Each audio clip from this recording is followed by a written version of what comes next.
përsëritet e njëjti skenar si në Afganistan.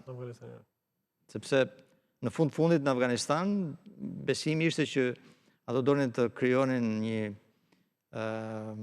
si thua, të eksportonin demokraci, të ndërtonin një shtet.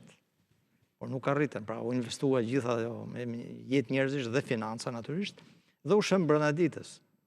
Është vështirë. Kështu që një ndërmarrje e tillë për pushtim në tokë total nuk është fizike. Mentaliteti e kultura janë element kyç në ndryshimin në një vendi.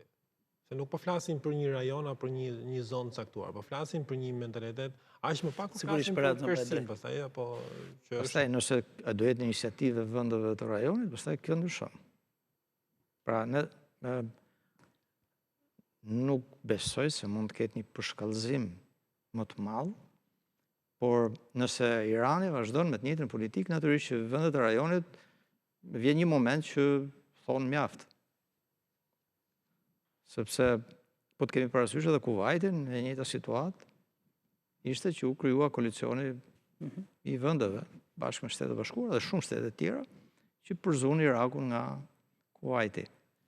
Pra vetëm një situatë e tillë mund të jetë që krijohet. Kryeministër, pati disa deklarata të presidentit Trump përpara se të rizgjidhej sërish, ndoshta të besueshme deri diku, qofshin ato politike, për të dhënë fund luftës brenda pak ditësh apo javësh.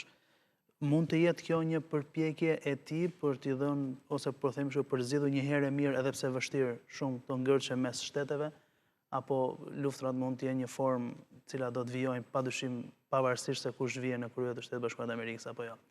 Flas edhe për mënyrën se si zotoi vetë presidenti Trump që me ardhen e tij gjithçka do ndryshonte. Nuk po ndodh një gjë e tillë. Angazhimet në fushat gjithmonë ndryshojnë kur vjen pastaj në pushtet. Natyrisht me ato angazhime erdhi që nuk do tërhiqen ende nga ishte, por ja që u hapën fronte të reja. Sepse arsyeja, po t'i kthehemi lindjes mesme, është problemi vjetër. Dhe gjithë çështja që Shtetet e Bashkuara u përfshin, ishte sepse nuk e toleronin dot që Irani të kishte armë bërthamore. Pra mendoni një Iran me armë bërthamore, një Iran me këtë lloj regjimi, sepse dëgjoj shpesh që disa njerëz e ngatrojnë popullin e Iranit me regjimin. Natyrisht populli i Iranit nuk është fajtor. Është regjimi i tij. Kështu që imagjinoj të ketë ky regjim, të ketë armë bërthamore dhe pastaj çfarë mund të bëjë? Ai sot ka vetëm ngushticën e Hormuzit dhe e përdor si presion, me fjalë si shantazh. Tani mendojeni po të ketë armë bërthamore, se çfarë bën? Kështu që një nga arsyet kryesore që është përfshirë Shtetet e Bashkuara ka qenë pikërisht kjo. Dhe përfshira e Izraelit që e ka mbijetesë që nëse Irani posedon armë bërthamore, ai është i deklaruar për zhdukjen e shtetit Izraelit.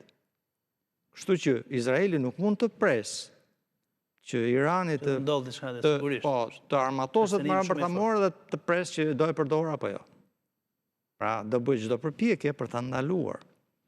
Dhe kur Izraeli ishte shumë i vendosur për të hyrë, natyrisht që edhe Shtetet e Bashkuara pastaj ju gjendën në krah. Por jo të dy shtetet kanë pas të njëjtat objektiva. I vetmi objektiv përbashkët ka qenë pikërisht kjo, arma bërthamore. Sepse pastaj janë edhe interesa të tjera rajonale që por kryesisht është arma bërthamore.